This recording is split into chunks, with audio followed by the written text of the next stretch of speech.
So,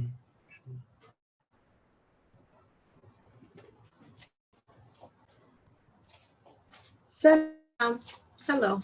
My name is Bethlehem Bakala. I am the founder of NetSuite, and I'm also a 15-year veteran of banking. Was a vice president of a branch, which basically I work with in directions, managing business relationships and personal relationships, including I've also worked as a certified lender. So, excuse me, I wanted to come on board because right now and talk to you guys because there is a lot of changes. There might be some changes coming our way, and the economy is definitely changing. And I wanted to talk to you guys a little bit about how do we prepare ourselves, how do we financially prepare ourselves, and just kind of take advantage of what is to come, or how do we position ourselves in a better place so that we are not so some notes. I'll also be, I am on YouTube Live, so I'll be taking questions as well towards the end. And if you have any questions prior, try to write it down somewhere else because I'll just take the questions that come in towards the end. I might not be able to scroll up to see your question. Okay, so the first thing is first, I want to talk about credit. I know. So there's a lot that can be said about credit. I will say, as a first generation immigrant, I know that credit is not the same if you're not from the States. If you're from, I'm from Ethiopia, so back home, credit works it's very different. It's very cash heavy culture. So we may not necessarily want to take we might just want to purchase everything with cash, but the way the system works here is everything is purchased on credit. Actually, one of the first rules in as a banker that I advise any of my clients is never use your own money. Always borrow. That's actually one of the first things that I learned. The first things I learned in the first things I learned through business school. So when we talk about credit, so the first thing we say is let's not use your cash, right? So let's talk a little bit about credit. It consists of, there are different percentages. Basically, the earlier you start your credit, the better position that you're in. That's the first thing. So when we're talking about that, if let's say you're in your mid-20s, you've never had credit, you may want to get started right away.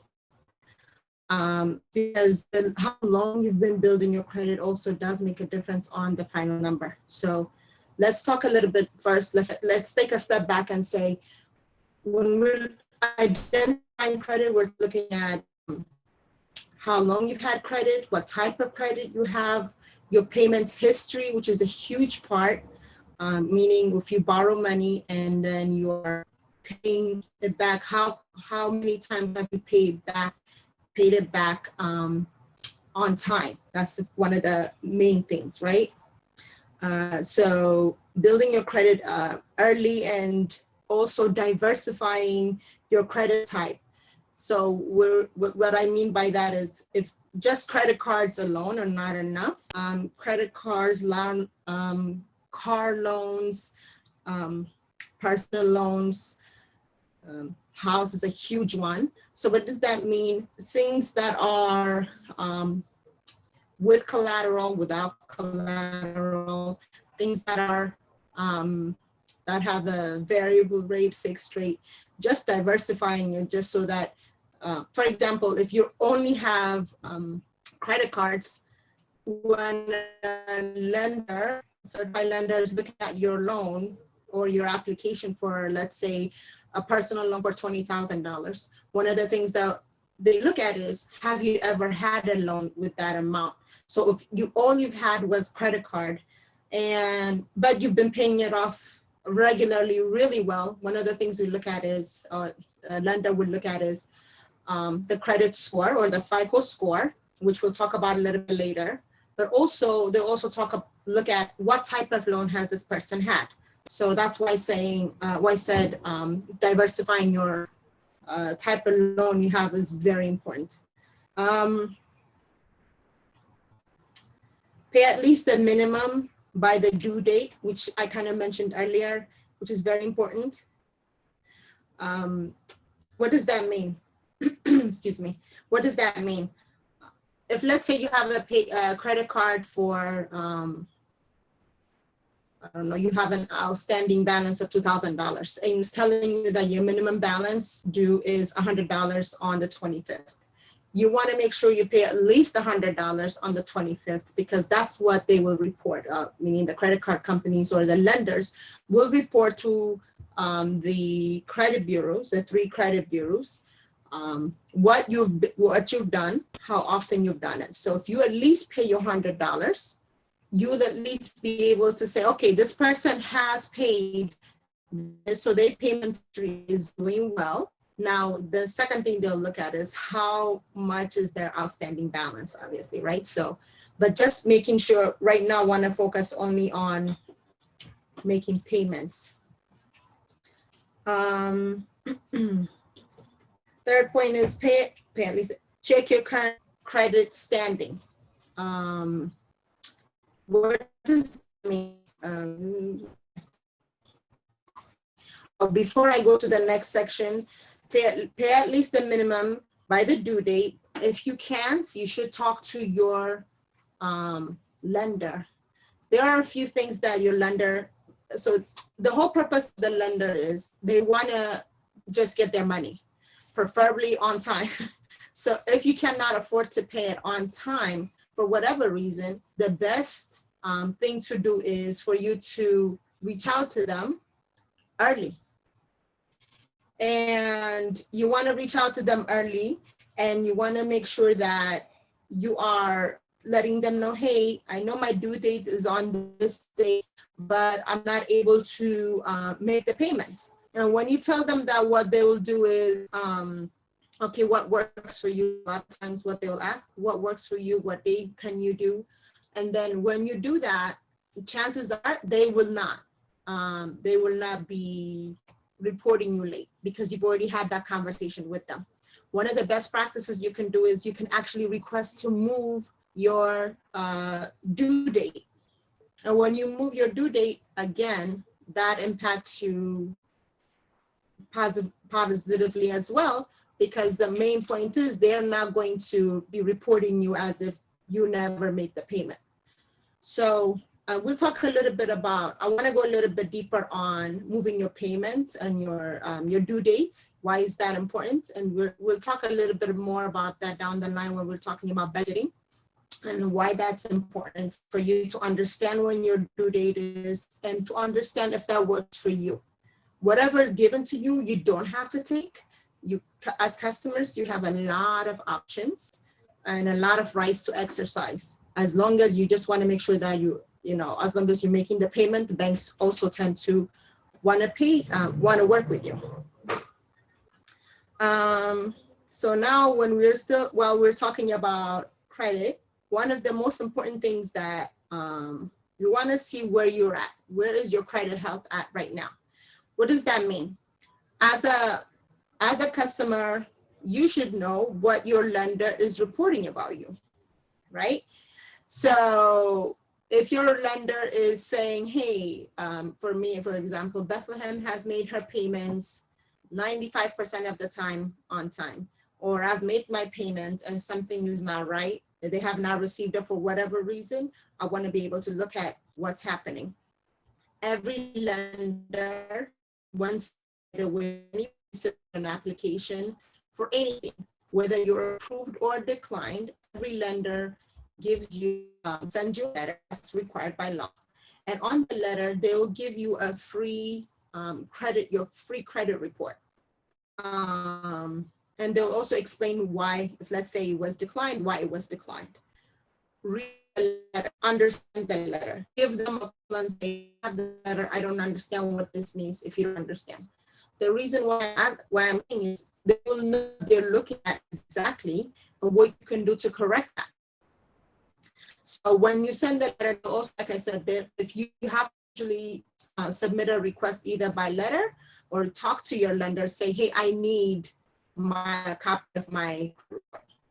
So when we're talking about credit report, which is the next part, when we're talking about credit report, you're able to get your credit report once a year for free on annualcreditreport.com.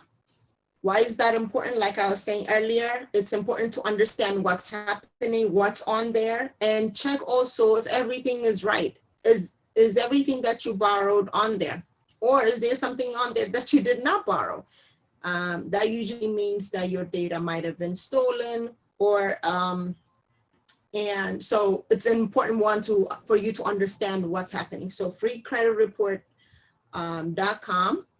My suggestion is, what I always suggest my clients to do is get one at the beginning of the year. Why? Because then you can only do that once every 12 months. So if you get it at the beginning of the year, you'll understand what's happening. And then by the fall, and then you'll know exactly what to work on if these are negative things. And then by the beginning, by the next year comes on, you're ready for your free report again, okay? So I'm reading my notes so I don't forget anything, because I really wanted to go over this in detail. A lot of people that I talk to have questions about credit, so I want to make sure I get everything.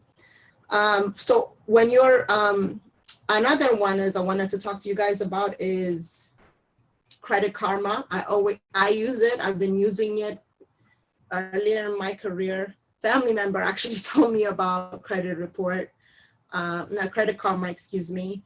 And I downloaded it. And then once I went back into banking, I understood the value of what Credit Karma does. This is not a sponsored show. So I'm just telling you guys, honestly, this is what I tell I've always told my customers, download Credit Karma. Credit Karma will tell you 2 of the 3 credit bureaus, which is TransUnion and Equifax, right? So they will tell you what's on TransUnion and Equifax. And what the beauty of that is, they'll tell you, they'll give you a score.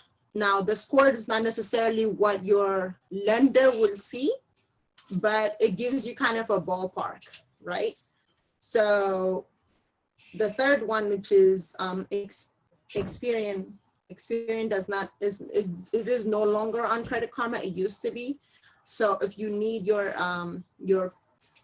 score, you may have to pay for it. You got to go through Experian.com. But you'll understand that TransUnion and Equifax will be on Credit Karma. I'll go into my Credit Karma and I'll kind of tell you guys some of the things that you will find. And that's Credit Karma, K-A-R-M-A. So you'll download that or go on their online and see what they have for you. They will ask you when you sign on, they'll ask you some security questions that only you should know. So just be ready for those questions as well.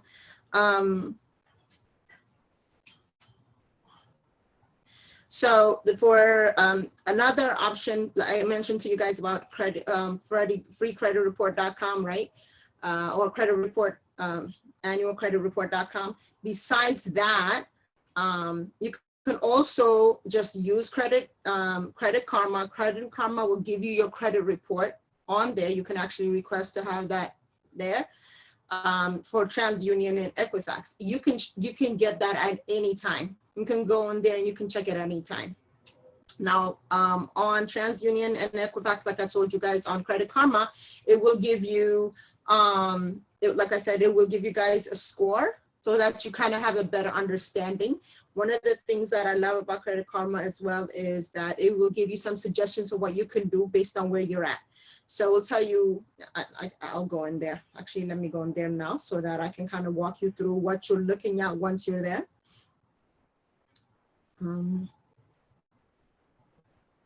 I'm logging in now.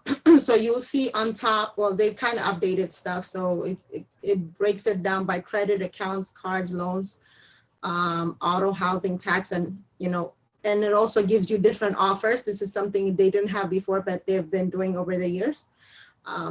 Based on your credit report, based on the soft score that you have with them, they'll make a suggestion on what products may help you. And this also includes things like other credit cards, car loans. If there's a way for you to possibly refinance, based on your credit, maybe because when you first took out a loan, it was a different amount. Your credit was different, and they might help you with that as well. So that's a really awesome one. So I'm just gonna click on one. The first thing is gonna tell you the payment history, and also tell you, this is something new that they just brought up, what's a high impact and what's a low impact on things, right?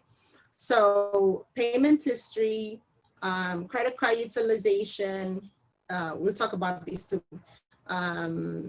If you have any derogatory marks, the age of credit history, total, how many accounts you have, and how many inquiries you have, okay? Payment history we mentioned earlier. Credit card utilization is how of all the credit balance you have. Let's say you have 2 credit cards, that's $1,000 each, that's $2,000, right?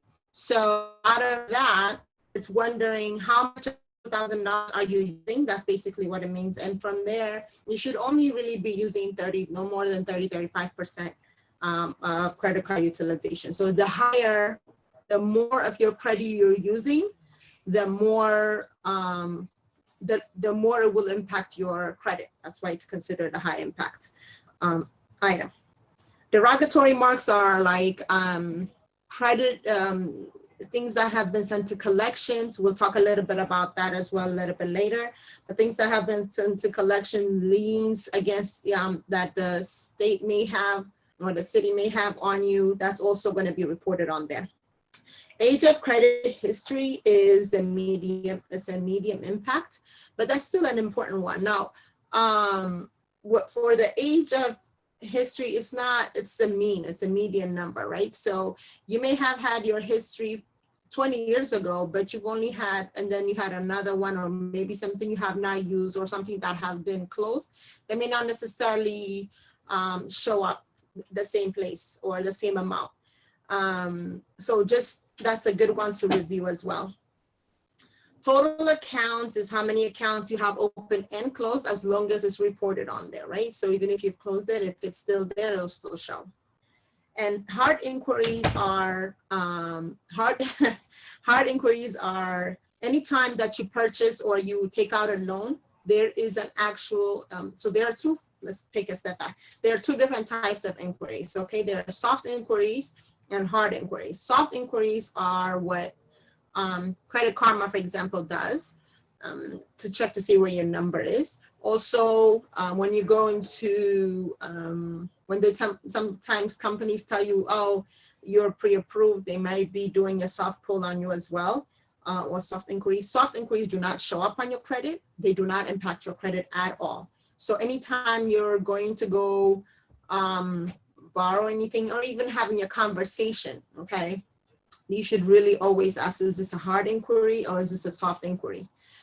Now, going to hard inquiry is things that you're trying to purchase. So if you're trying to purchase a house, a car, taking out your favorite stores, credit card, anything, all of those things are considered a hard inquiry, and those normally require your okay. If you do not give your verbal authorization, or your verbal or written authorization where you're signing stuff, then you would have to fight that, because that should not be there.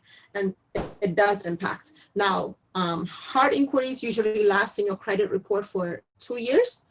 And they do impact it, even though it is a low impact. As a lender, if I'm looking at somebody who made an application with me, for example, and I'm looking at your credit report, and all of a sudden I'm seeing like 15 inquiries within the last 3 months, red flag is gonna go up, Why? Because it's going to show me that this person has been shopping or has been looking for a loan in a lot of places. So the first thing should not be automatic decline. They should be asking you why. Why do you have the hard inquiries? Or why do we see all of these inquiries online? And if they don't do that, some I don't want to say negative things about anybody, but not every lender will do their due diligence. So just make sure that you're trying to explain. If you're looking, for example, for purchasing for a house, or if you're purchasing a car, sometimes the lender will, if the lender is presenting the finance, they will submit the financing option and they'll go to a lot of places, especially people who don't, who may not have the best credit. That will happen. So that can show up. For example, if the car dealership is searching for the best, the lowest rate for you, it may be reaching to 5 of his partners. And now you're going to see 5 hard inquiries in there. So that is going to ping you a little bit on your credit report, on your credit score, but that is something that's explainable to a lender. If, let's say, you wanted to purchase something down the line, something else, whether, and usually that is for like a larger loan, personal loan and things like that. Usually it's not for a credit card, okay? So that's kind of what you're gonna be able to look at. It also shows you the credit history, up and down, what your things have been.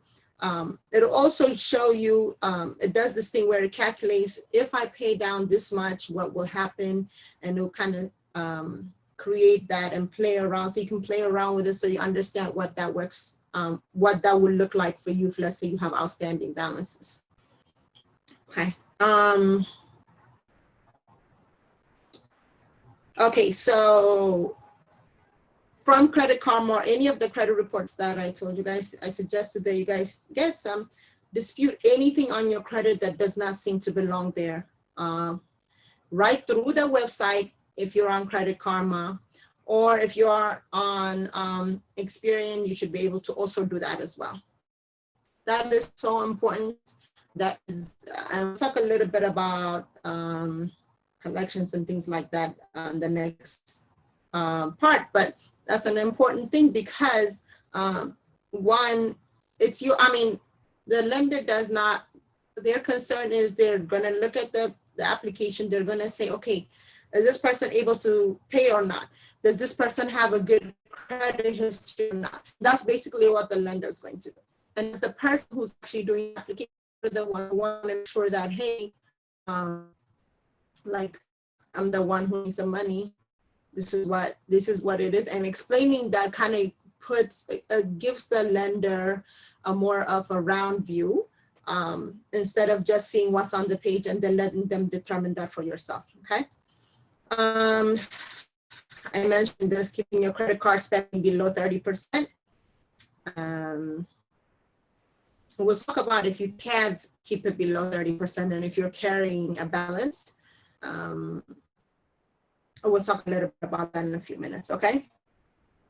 So the next part is going to be collections or any items that have been sent to collections. Usually items are sent to the collection,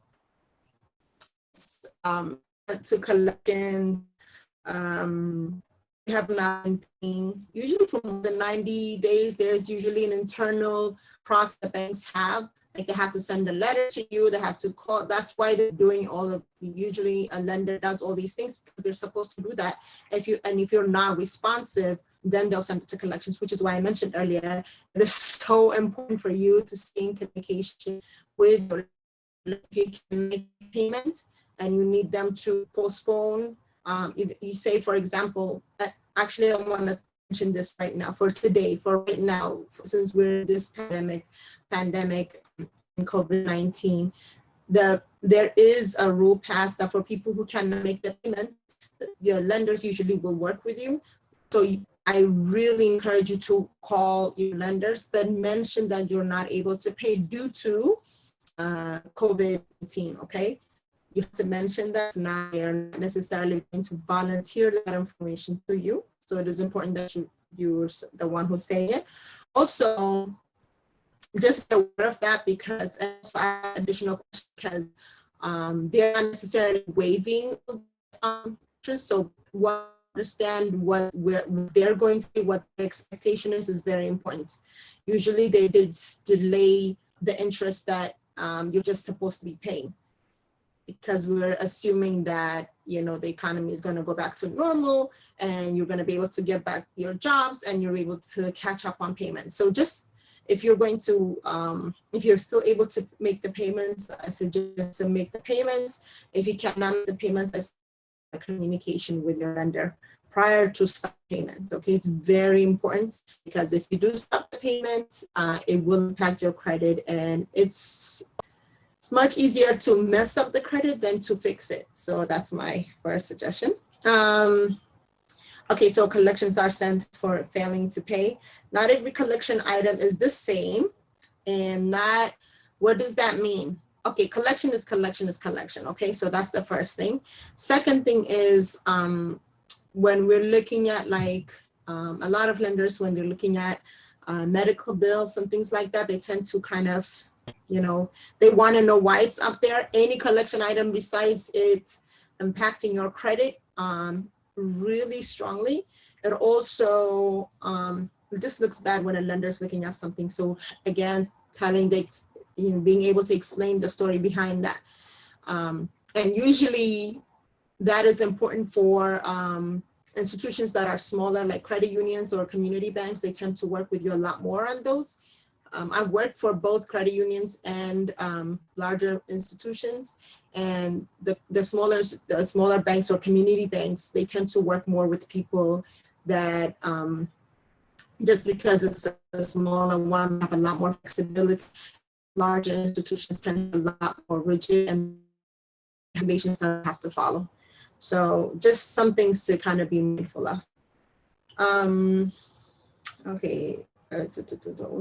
Okay, so on collection, the first 2 years of the first 2 years are the most crucial, meaning it hurts your credit the most the first 2 years. So if let's say your credit is 700 right now, and of course these are just numbers I'm throwing out there, and all of a sudden you see a derogatory item or a collection item show up on your credit, it will drop drastically. I'm talking about like 30 point, like a lot. Okay, and so you will see all your hard work go down. You may be discouraged, so just know that that's going to happen. And in the first 2 years, it has a lot more weight on your credit than afterwards. Okay, so if let's say, what does this mean? Of course, I would never advise anybody, don't ever pay off your credit, but if you're already at year 5 of a collection item, you know, you want to understand what else do you have on there. It's important for you to have a conversation with a financial advisor as well, or somebody that works with credit, to kind of understand how this is impacting you. But chances are, can you hold off on it? Let's say you're trying to purchase a home in a year, and this is already on year 5. You may want to get rid of it from your credit report, okay? And we'll talk a little bit about how to do that in a couple minutes as well. But it's important for you to evaluate how long has the credit report, how long has the derogatory or the collection item been on my credit report. It's an important one to understand. The earlier it is and the sooner you get rid of it, that's an important one. The older the item, so when an item is sent to collections, usually the first step is, and you'll see it if anyone has ever had a collection item, you'll understand, like it will come off of your credit report, and they'll go back on. It will come off and they'll come back, it'll go back on. What that happens is it's changing hands. Okay, so the first thing, let's say somebody owes money to Verizon. Verizon attempts to make the collection from you. It attempts it many times.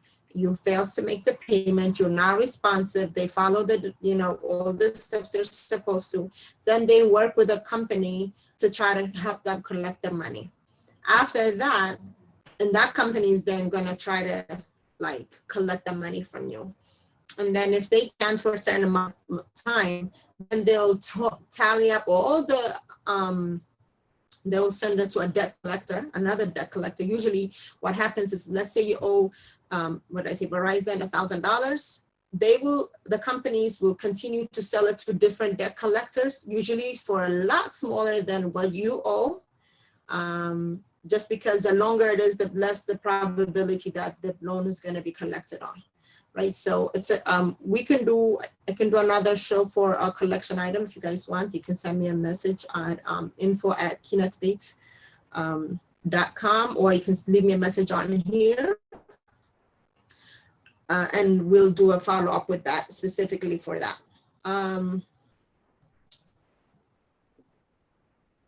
Okay, so the older the item, like I said, the less you can, also what I mean by that is, that's the part I wanted to say. The older the item, the less you can negotiate to pay it off. So that's why, that's an important one based on what I just said. So if it's been on your credit report for a very long time, chances are it was bought by other collections for a very tiny little bit of money. So usually an item is left on your credit report either 7 to 10 years, depending on the item. So it is an important one to understand where are you. If you're not trying to make a purchase for a home for another 3 years and you're already at year 5, if it's gonna be removed from your credit report in 2 years, so just kind of understanding what's available and trying to decide, is that something that's worth it for me to make the payment or not? But if you decide, hey, I want to clean up my credit report. I just want to get everything off of negative off of my credit, because that will increase it a lot. Then so when you call the collections, you want to make sure, obviously, so when they call you and you cannot afford to pay, so there are a couple of options. The first thing is, if you are feeling harassed by a debt collector of anyone, you can always ask them to stop calling you. That's the first option you have, okay? There are times when you just don't have it. You just don't have the money and you just cannot afford to pay it. You know how much you owe, so that's also an option. As a banker, of course, I can't tell you that's the best decision that you should make, because that's going to impact your difficult. It's going to be difficult for you to kind of get that off of your credit or get your credit back up. It's going to take you a lot longer. But as a human being, if you don't have the money, you don't have the money, right? So just know that you don't have to be harassed just in an attempt for a company to make the payment. So that's an important one to remember, to know. And if you are going to, if it's an old item, the moment you admit who you are, or if you say like, yes, it's me, I'll make the payment. If you make one payment, that will restart the collection item. So just be mindful of that, okay? Be mindful of that. So if you're not willing to pay the whole thing, or if you don't want to kind of restart the time on the collection item, don't just start making payments. If you're going to make a payment, negotiate. So this is an important one. So negotiate to pay off an item off of a credit report when you're negotiating, and I mean negotiate. Give them whatever you can afford. A lot of times they'll tell you, they'll go back and forth, and they'll come up with something a lot lower than what that $1,000 was worth, especially if that collection item has changed hand many times. So that's an important thing to remember. And the second thing is, if you're reporting, when you've decided, okay, I'm going to get rid of this thing, the most important thing is that the credit report, the collection item is removed from your credit report, right? But just because you pay it off, they're not obligated to remove it until that collection item time has changed. So it is an important one for you during your negotiating time that you say, I'm going to make the payment, but I do need it to be removed. I need you to pay, as soon as you take this payment, I need you to remove it from my credit report. And I also need a letter stating that you're going to be removing it from my credit report. Okay, so it may take up to 30 days, between 30 to 60 credit report to, the collections item to come off your credit report. So don't freak out if it doesn't. And if it, you want to make sure while you're still on the phone, either they send you an email right away stating that they're going to make, you're going to pay, clear it off. Once you pay it off, it's going to be removed, or they send you a hard copy there's an important part, like I said, because you're going to give them monies for something they probably paid dirt cheap debt for, and you're still going to have that item on there, which is not the best thing. Okay.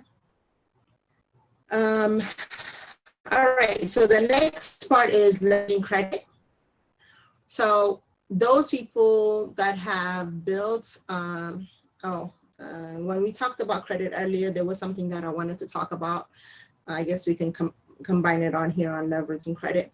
The reason why I started with the things that may be bad on your credit is if you have great credit, I'm talking about 700s and up, man, like doors just open up.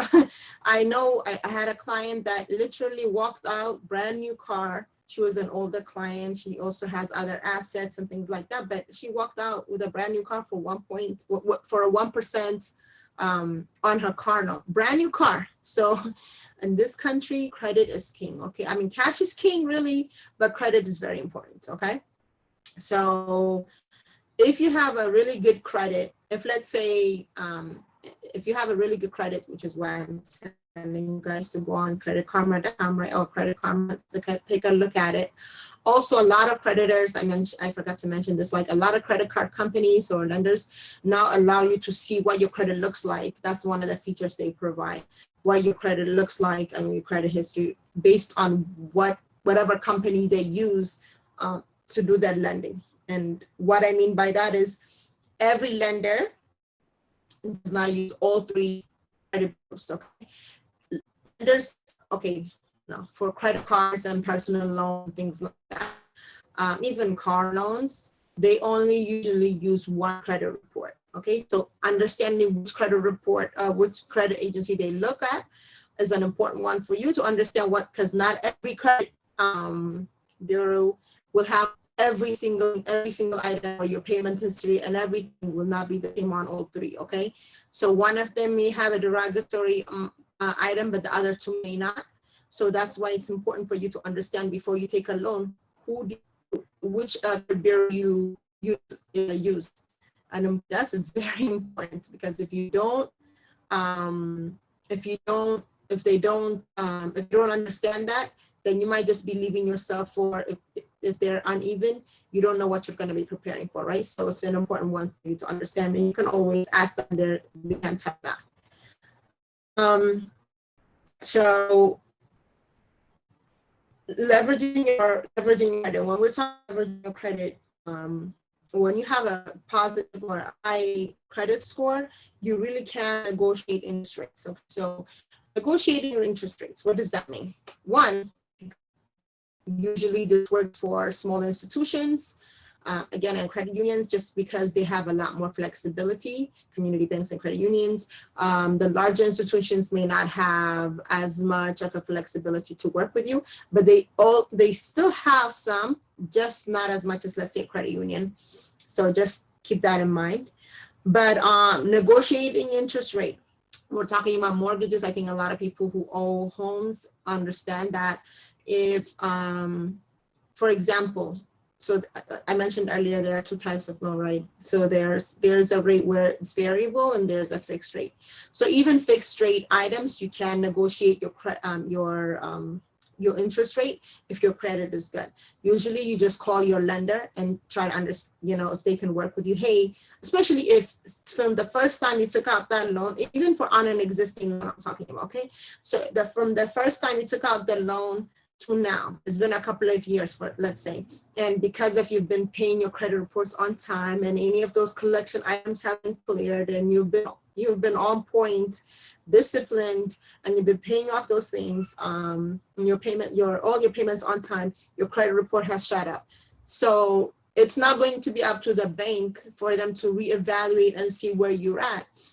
It's going to be up to you to say, hey, wait a minute, when I first started, I was at a 620 and I'm now at 720, which means banks are going to be very happy to lend to me, and I have a lot more lending availability is available to me, as long as, of course, we're looking at still have an income. We'll talk a little bit about that. So put your lender, call a lender, talk about, hey, I've been a customer for this very, very long time. I want to know if there's anything you guys can do to lower interest rate on my mortgage. There are some things that you can do more. We could talk a little bit about that on another show if you guys want that, but we can talk about that. You can also do this for credit cards, okay? A lot of people don't know that, but credit cards, you know, that interest rates are dropping. If let's say your credit card is not, was too high, maybe to call your lender, especially like I said, if you have a smaller institution, you're the credit card with, you can reach out to them. They may be able to work with you with your interest rate and purchase rates. Just a couple of things I want to talk about credit cards there. So there's when people pay their credit cards, like I mentioned earlier, making sure as much as possible, keeping 30% or lower on your purchase, whatever your total amount is, just keeping 30% of your right? What does that mean? What does that look like? Let's say your statement ends in on the 30th. And on the 30th, you're able to, your statement cuts off and is due on the 10th. So you have on the 10th, everything you've done from the up to the 30th, you're supposed to pay that, whatever. Let's say you used up all your entire credit because you need to make a purchase and you didn't want to use your cash at that point. So you decided to do $1,000. You use all your credit card, okay? So at least like by the time the 10th comes, and then after the by the 10th, you have to pay at least $700 of it. That's 30%. Okay. Let me give you another scenario, which is if you're using up, if you have $1,000 credit card balance, and you decide to when you decide to, let's say, I'm getting questions on my phone. Hold on, your questions, guys. If you decide to use now this month you have, let's say you have $1,000 credit on your credit limit on your credit card, and $300 you decided to use by the 30th, right? Which means you have a $700 limit. That's fine. And then your statement again is due on the 10th, but then on the 5th you use another $200. Okay, so the amount you have to use on your statement is only the $300. That you used. So why is that? The $300 is what you would have to pay if you wanted to pay off your entire balance. Let's say you don't have to pay the entire $500. Why is this an important one? Usually credit card companies will, if you pay everything that you owe, that you use during the month, if you pay it by the due date, whatever is on that statement, if you pay the total amount, you're not paying interest rate. It's such an important thing to remember, because you basically just got a little bit of a plug into your spending habits during that day. Let's say before your next paycheck comes in, you have this debt, you can make this payment. You can make these payments as long as you pay it off by the statement, your statement due date, you pay everything off. That's huge for a lot of people who may not necessarily have all the money available to them at all times. So that's just something to think about, okay?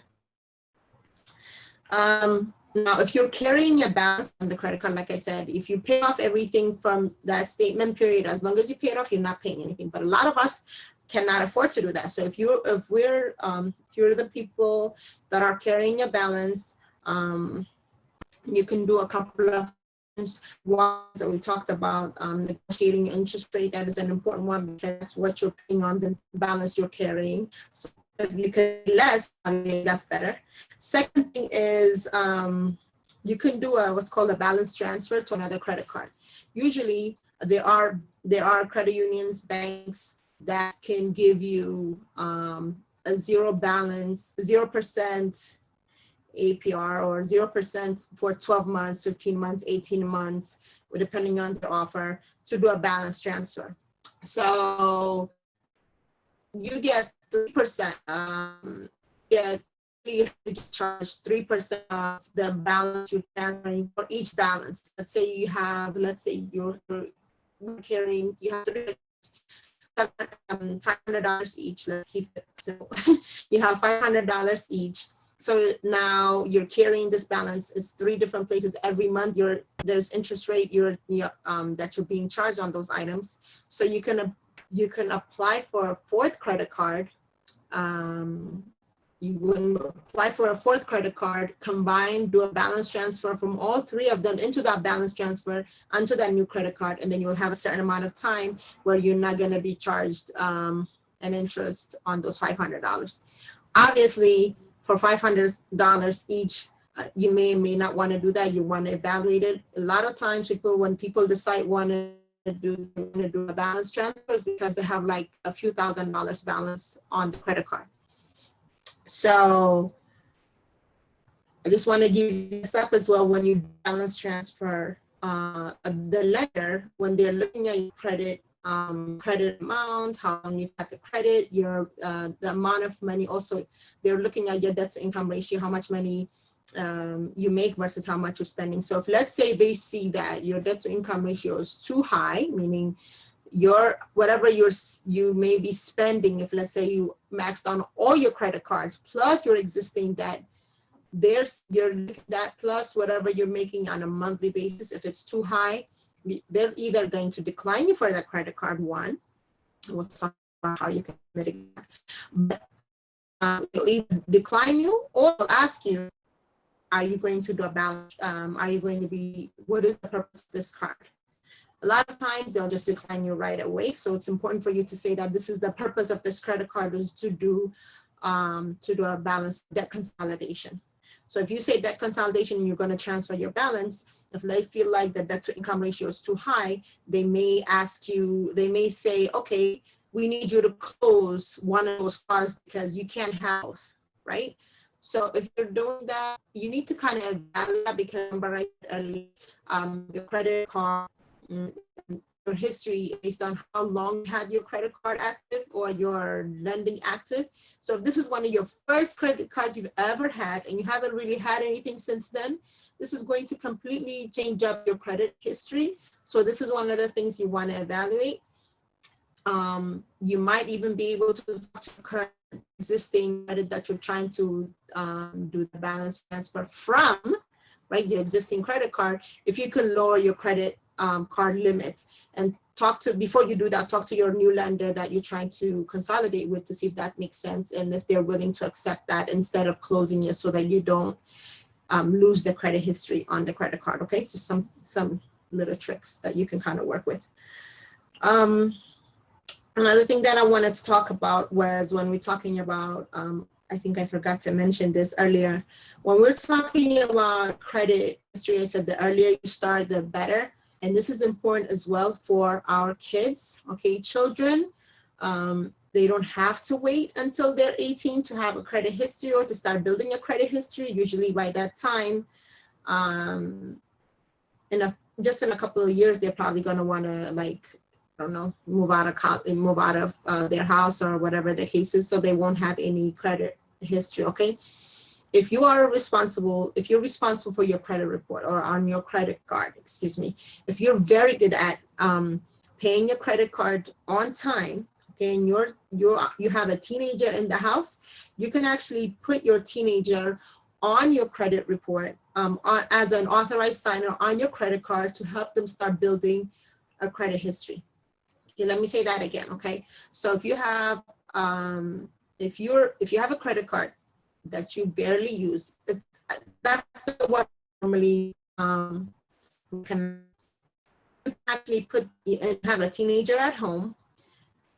You want to add them as an authorized signer on your credit card. That will start, obviously they're going to be putting that credit card with their social security number. So they will start building credit history right from age 13. That's what a lot of my wealthier clients, that's what they did for their kids. So by the time their kids are 20, 21, they already have 7-8 years worth of credit history. So that's just something that we should all start doing. I believe a lot of places, they could start as young as 13. You might want to find out wherever state you're in, if that is, if 13 is still good. If not, even if you're starting them at 16, like huge. People don't even have just out of fear of having a credit card, they don't do anything until they're in their mid-20s. And that can actually end up hurting them as well. So just some stuff to think about.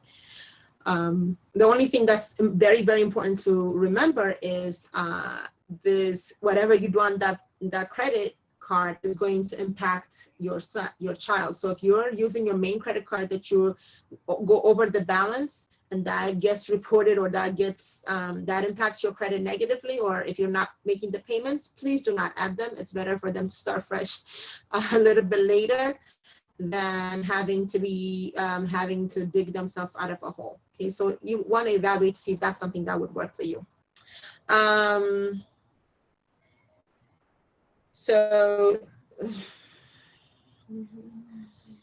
Okay, so we talked about leveraging credit and on an existing loan. As long as, by the way, when we're talking about leveraging credit, we're also talking about on a brand new credit as well, not just an existing one. You should be able to talk to them and see if you can.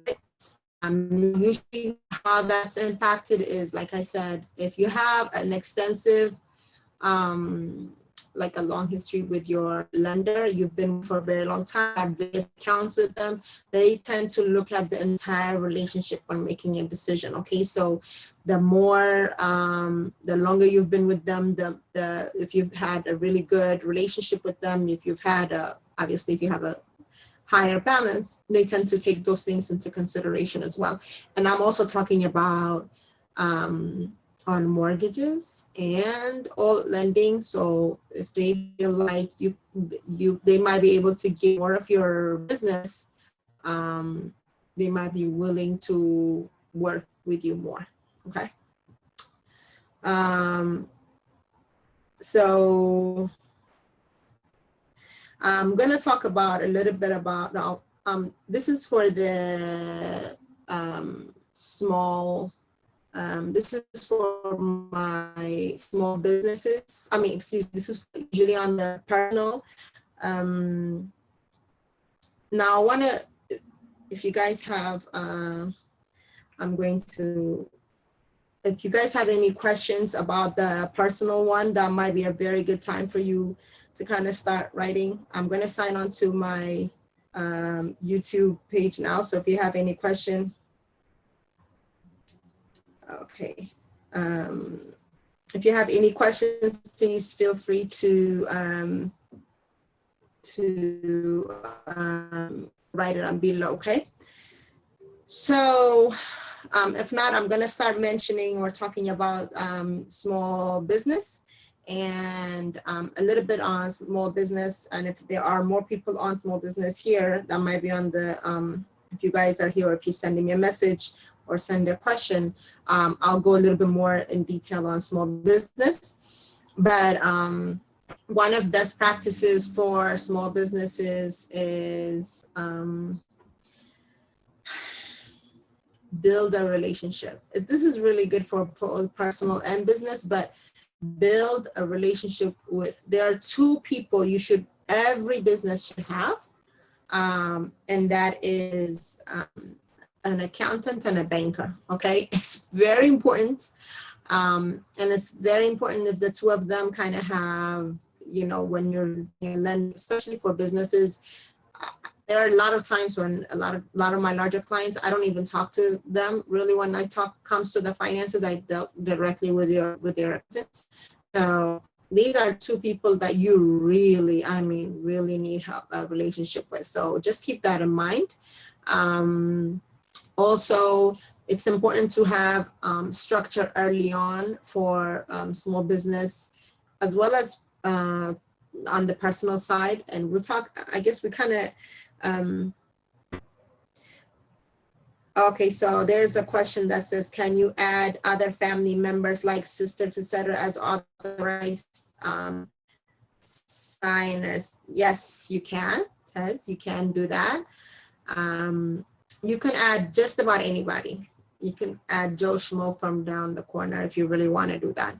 If you have somebody that you know and you have a good relationship with and you want to help them get a good credit, that you can help them get, you can help them by authorized signer. So there are a couple of precautions I want to tell you about. If you're doing on the personal side, right? When you're doing on the personal side, you are not able to minimize the person's, like how much they can spend, how much they can't spend, if you're actually giving them the credit card, that is. If you're giving them the credit card to use, not just putting them on your as an authorized signer, just that you have very little to nothing you can do to balance, how to monitor how much they spend. So just keep that in mind. And whoever you're doing this for, I want to make sure that you are not going to be held responsible because they decide to explain. So some things to keep that in mind, okay? Question test. For small businesses, if you have anybody else has a question, please feel free to. Hi, Shauna, Jerry, everybody that's on, hi on YouTube. If you have any questions for personal, I'll keep checking my phone. And I'll keep checking my phone and I'll answer any questions you may have, okay? So for small businesses, okay, the reason why I said an accountant is an important one, and of course a banker, is when things like what just happened with the PPP, there is funding that is coming down the line. Your accountant will be able to have, the reason why a lot of the larger institutions were able to do the application process early. They were able to submit their paperwork early because they have all their ducks in a row. And that's because, not because the managers themselves do it, but because they have an accountant that has done that. Also, the reason why it's important for you to have a relationship with your banker is usually they're the ones, even if they themselves are not the ones processing the loan, they can speak on your behalf to the lenders. And if they see you as a human being, if they know more of your history, they know more of what you're doing, how your business functions and all those things, they're really able to fight for you or have the communication. I don't want it to say fight because it's not like, it's not against one person against the other, right? It's not the banker against the lender, but they are able to tell the better story for you with the lender so that they can look at things, and it really does make a difference. Even if it's not a big one, it can be something like if you're on the border and you have a really good relationship with your banker, that might actually help you. And in this case with the PPP and on these loans, a lot of so the way the PPP worked was the money came, only banks can take the payment interest rate for these loans was really low, like 1%. And not every bank decided to participate in it. So that's one problem. One of the larger banks were not necessarily actively, some of the larger banks were not necessarily actively, taking applications, definitely not for non-customers, but even for their own customers. Just something to think about when you are trying to decide if this is a good place for you to bank. Obviously your bank, they should be there for you when you need them the most. So just some things to think about, okay? Also as far as bankers and accountant is, please, for small businesses especially, you want to make sure that everything is struck appropriately from the beginning as much as possible when you're doing your banking. You want to make sure that you have a story behind everything. Try to keep the business separate from the personal, even if you're obviously depending on how you file your businesses, you may be able to do your spending together. If you're a sole proprietor, that has a lot more flexibility for you to do obviously together with your own personal. Trying to keep things clear and separated is a very important thing.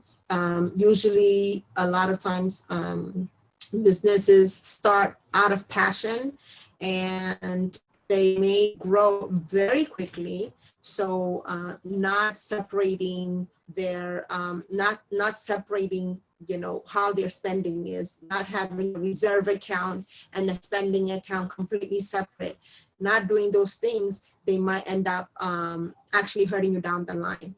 It's not going to allow you to streamline your spending. It's not going to allow you to see, it's just money's going to come in, it's going to come back out, and you're not going to know what to do, okay? as cash. One thing I wanted to mention, because we've been on here for a little bit, so I want to end this session. If you guys want more details on the business side, I'll do another one the next few weeks, but this is specifically for the personal. One of the things that I really want to make sure you guys understand is now for this economic, and we're going to wrap up soon, but this just based on where we are right now, what options do we have right now? If you're still working, and if you're currently working and you still have funds, try to expand try not to spend as much cash. I mean, cash is king. I mentioned that earlier. Keep your money as much as you can. If you're allowed to get another credit card, you can do so now. It's probably a good idea, just because you'll have more money, more amounts that you can spend in an emergency, as an emergency fund, so you're not touching your cash. That's one thing. Another thing is, especially smaller banks and credit unions, they give you line of credits. Okay, take advantage of those, especially when you're first starting. Things may change down the line, and they may take them back, but until they can, as long as they haven't, consider line of credit. A lot of times we get nervous about having cash credit or borrowing. Rule number one in business: don't ever use your own money. Okay, so try to borrow what you can. Make sure you can even do your own calculations beforehand. Pull out all your money that your money that you're spending, or your debt on a monthly basis. Take out all your debt on your income on a monthly basis, and find out what the difference is. And when you calculate that, then you'll be able to see what your debt to income is. Okay. There's something else that I wanted to touch, just at the last minute, couple of points.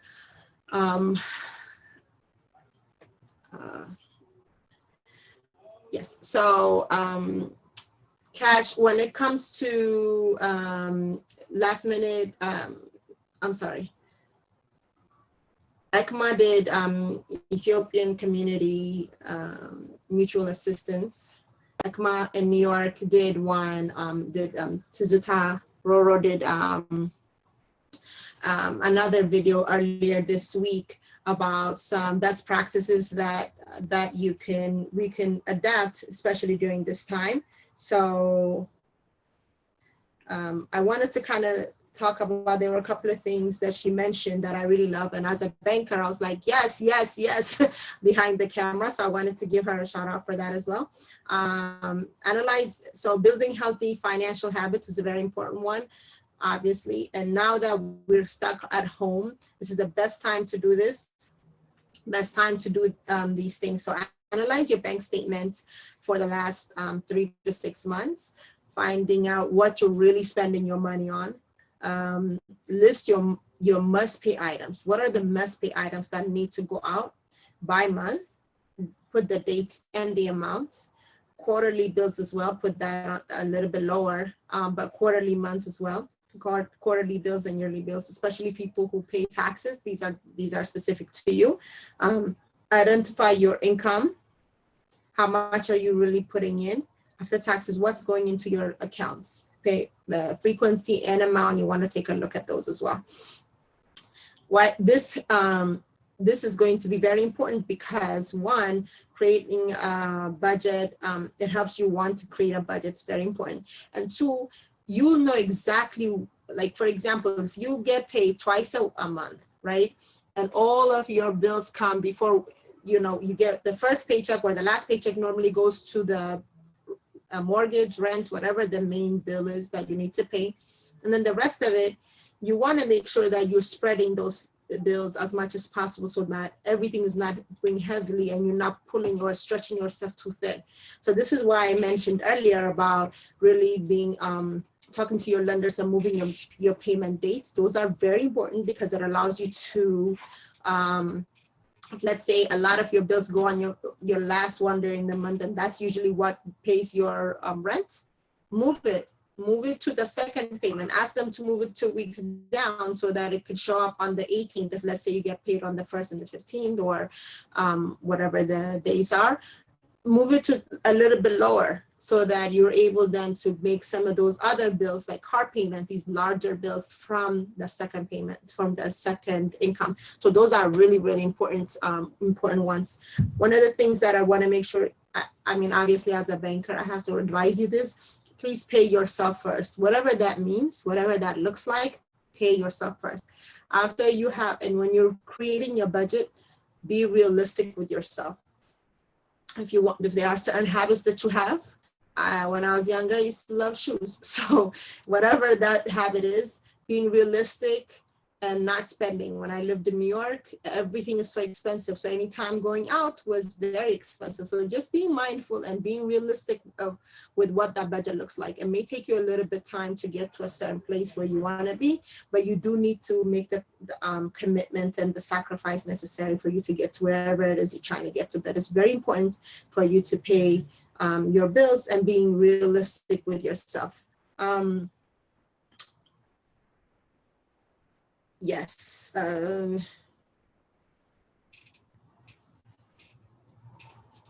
Yes, I was reading some of the comments on from Tess.